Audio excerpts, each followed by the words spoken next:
right now, a lot of people are saying essentially that all of this stuff, these old English noblemen, and eventually, pretty soon we're going to get into how this influences the American founding.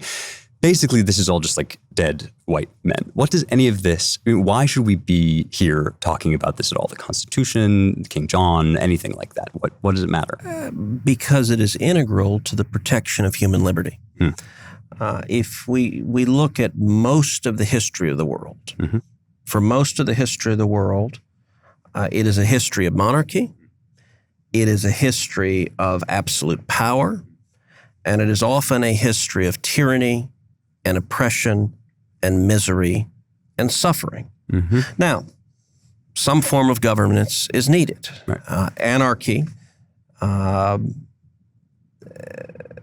Hobbes famously wrote that the state of nature is nasty, brutish, and short. So without some form of rule of law, everyone's rights becomes a Chaz autonomous zone where the strongest warlord takes from the weakest warlord. Right.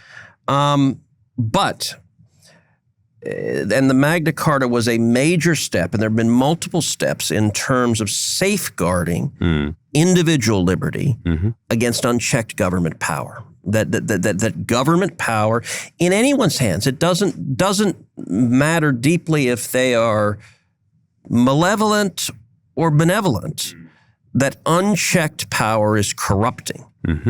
And the Magna Carta, now, as you rightly noted, the Magna Carta was not, at the time, a defense of commoners. It was not a defense of peasants. It was the rich aristocracy, the noblemen, Right. rising up against the monarch and saying, damn it, protect our rights. And there's all sorts of stuff in it, by the way, that is like very specific to that. So there's, the fishing rights in the Thames, for example, not like one of the major issues right now. Right? But if you're beginning with unlimited monarchical power, limiting that power is a step in the right direction. And it works towards, and you also look at thinkers, people like John Locke, who wrote about, who was an incredibly influential thinker for the framers of the U.S. Constitution. And John Locke wrote about the natural rights of man, what it means to be a human being. And the three central rights that Locke articulated are the rights to life, liberty, and property. Indeed. And how to secure and protect those rights has been the central journey of Western civilization. Now, one can look at the Magna Carta and say those evil, inequitable bastards, they only protected the rich aristocrats and not the commoners, and that was true. But the journey of expanding rights towards a vision that became articulated of the natural rights of everyone, even though it took time for the law to reflect that. That's a vision that ultimately is a profound vision of justice and equality for all.